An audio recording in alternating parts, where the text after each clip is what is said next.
एक शेख फरीद नाम के मुसलमान संत थे, भक्त थे। वो बचपन में काफी शरारती था और माताजी प्रतिदिन नमाज करने को कहती थी, वो नहीं करता था, मानता नहीं था। तो वो कहता था मुझे अल्लाह से क्या मिलेगा, मैं क्यों करूं नमाज। तो एक दिन माँ ने कहा बेटा अल्लाह तुझे खजूर देगा। अब शेख फरीद जी को खजूर बहुत प्रिय थे, उसके फेवरेट फ्रूट था वो। तो कहने लगा माँ सचमुच? हाँ देख ले, अल्लाह ने खजूर ने दिया तो मैं कभी नमाज नहीं करूंगा। माता ने कहा अवश्य देगा बेटा। वो ये नोचाव थी कि यू किसी तरह भगवान अल्लाह नमाज तो बालक से के करनी आवे, पर यू शरारत पीछा छोड़ दे, मैं अपना कोई काम कर लूं, नरे उलाने लावे। तो उसने क्या किया कि एक चद्दर बिछाई और कहा बेटा जब तक मैं ना कहूं ना आंख ना खोलिए। और ऐसे ऐसे विधि बता दी, ऐसे लेट कर और मत्था टेक कर, और क्या क्या कहूँ माँ कि न्यू कहता रही अल्लाह मुझे खजूर दे, अल्लाह मुझे खजूर दे।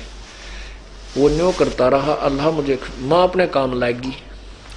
उसने क्या किया उसकी माँ ने कि थोड़े से खजूर लाकर उसमें 2-4 खजूर एक पत्ते में लपेट के उसके जहां वो चद्दर बिछा रखी थी आसन, उसके नीचे रख दिए।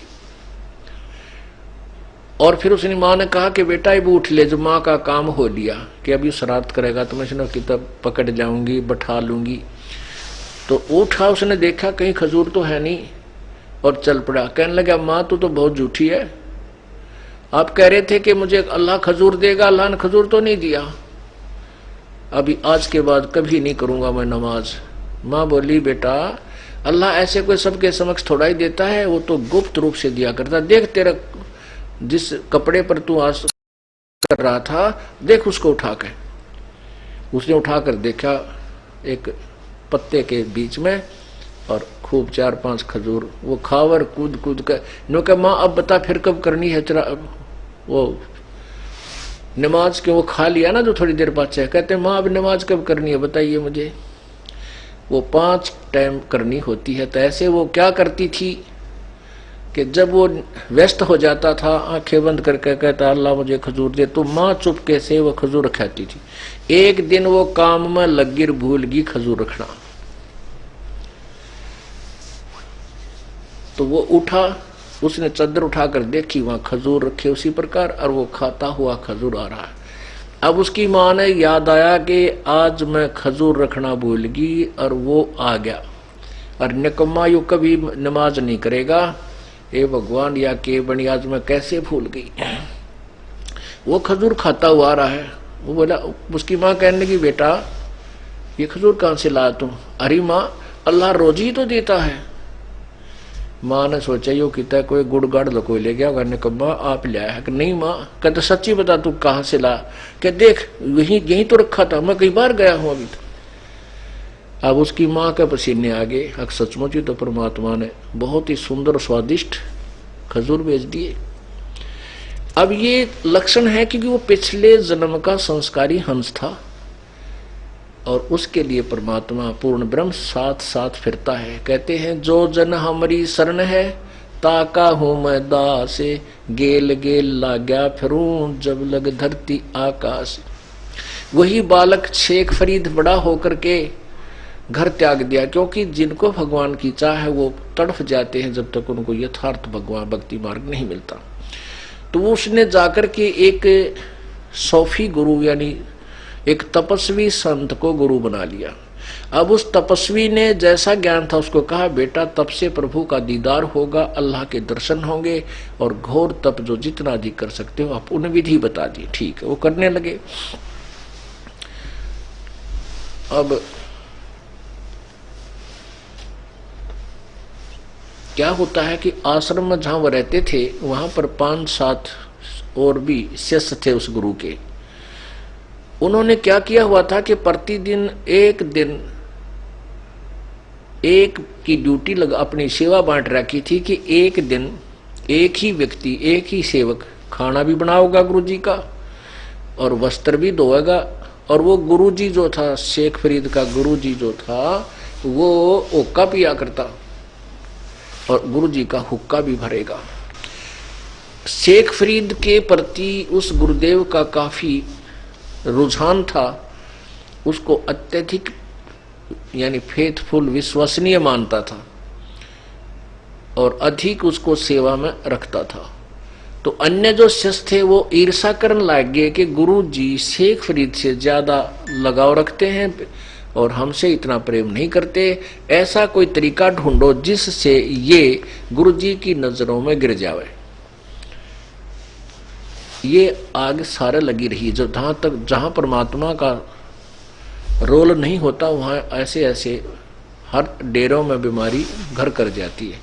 लेकिन जब तक प्रभु का पूर्ण परमात्मा का जहाँ वास होता है यानी जहाँ पंजा होता है तो वहाँ ऐसी जल्दी सी घटनाएं नहीं घटती। परमात्मा कोई ना कोई कारण बना के उनको सीधा कर लेता है। तो वहाँ क्या हुआ, एक दिन शेख फरीद के ड्यूटी आ गई, सेवा की दिन आ गया। तो शाम उसने खाना बनाया शाम के समय, और खाना बना करके उसने खाना खिलाने के लिए जब गया उससे के बाद में हुक्का भरने के लिए अग्नि तैयार करनी होती है, वो तैयार कर गया। उन चेलों ने देखा कि इस युद्ध ऐसा करो कि ये जो हुक्का भरने के लिए अग्नि इसने तैयार की इस पर पानी डाल दो, ये बुझ जाएगी। और वो गुरुजी इतना क्रोधी था, खाना खाते ही 5 मिनट के अंदर यानी 10 मिनट के अंदर उसको हुक्का चाहिए। यदि 10 मिनट के अंदर हुक्का नहीं आया तो डंडा उठा करके उस सेवक के बिना गिनती के मार दिया करता, इतना पीट देता और उसको सेवा से वंचित कर देता था। तो उन्होंने सही तरीका ढूंढा कि आज ये हुक्का समय पर भर नहीं पाएगा और ये गुरु चेला की यारी टूटेगी। अब शेख फरीद खाना खुना खिलाकर तो निश्चिंत था कि 2 मिनट में भर कर दे दूंगा, अग्नि तैयार कर रखी है, चलम भर दूंगा। उसने गुरुजी को खाना खिलाया और फिर बर्तन रख के आया। फिर धीरे धीरे आकर के वो जो ही उस अग्नि के पास पहुंचा जहां उसने चलम रखी थी, देखा तो आग तो बुझ गई। उसमें थोड़ा सा चमास से यानी वर्षा के दिन थे, उसने सोचा गिल्ला लकड़ी थी बुझ गई होगी। वहां से आधा किलोमीटर की दूरी पर गांव था।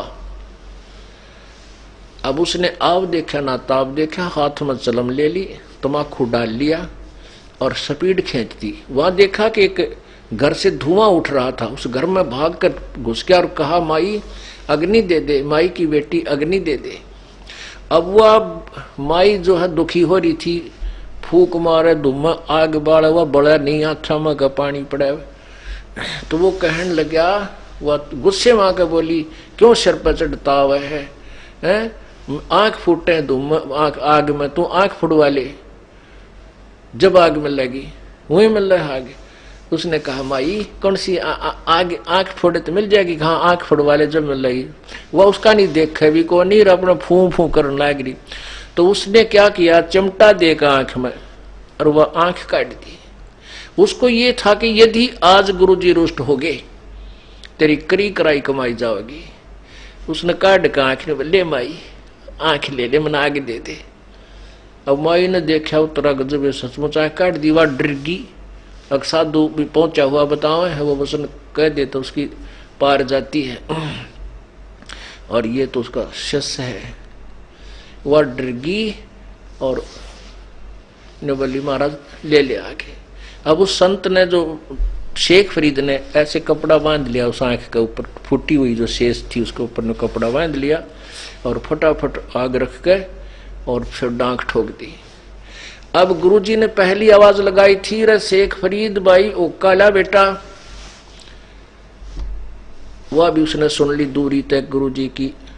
पहला अलार्म हो गया और दूसरे तीसरे पर ना पहुंचा तो डंडा हाथ में होता।